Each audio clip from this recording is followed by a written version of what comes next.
সপ্তমীর শুরুটাই করছি তোমাদেরকে মা ও মেয়ের একসাথে একটা সুন্দর ছবি দিয়ে। আমি শাড়ি পরেছি আর আমার মা একদম বাচ্চাদের মতন একটা ড্রেস পরেছে, পালাজো আর একটা নি লেন্থের একটা টপ সাথে পরেছে। এই যে আমি শাড়ি পরেছি মানে আমি একা একা তো পরতে পারি না, মা পরিয়ে দিয়েছে। তো আমি সামলাতেও পারি না ঠিক মতন, অনেকগুলো সেফটিপিন টেপটিপিন করতে হয়েছে। আর এই যে আমার মা সে সাজুগুজু করেছে। এবার ওখান থেকে সোজা তিনজনে মিলে বাইকে তিনজনের খুবই অসুবিধা হয়, বাইকে করে বেরিয়ে গেছি এয়ারপোর্ট 1 নম্বর সাইডের একটা গেটওয়ে ইন বলে একটা রেস্টুরেন্টে। তো সেখানে গিয়ে তিনজনে বসেছি, মা আমাদের ট্রিট দিয়েছে সপ্তমী স্পেশাল। তো এই যে বুড়ো দাদুকেও রেড পরিয়ে দিয়েছি, আমি যেহেতু রেড পরেছি। আমি ব্লু লেগুনটা ফার্স্ট টাইম ট্রাই করছি, কোনো দিন করিনি। তো মন্দ না, মানে খারাপ লাগেনি, ভালোই লেগেছে, মানে ইটস ওকে।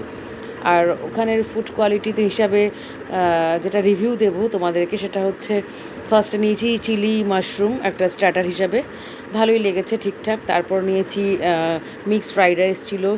আমি ভেটকির একটা সেজওয়ান ভেটকি নিয়েছিলাম, আর মা আর ও নিয়েছিল হচ্ছে, বুড়ো দাদু নিয়েছিল হচ্ছে মাটনের কোনো একটা আইটেম।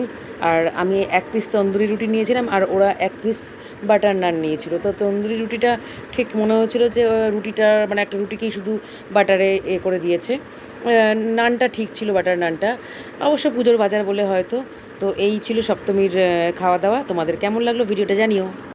এই হলো সেই এয়ারপোর্ট 1 নম্বরে একদম মোড়ে, গেটওয়ে কন্টিনেন্টাল।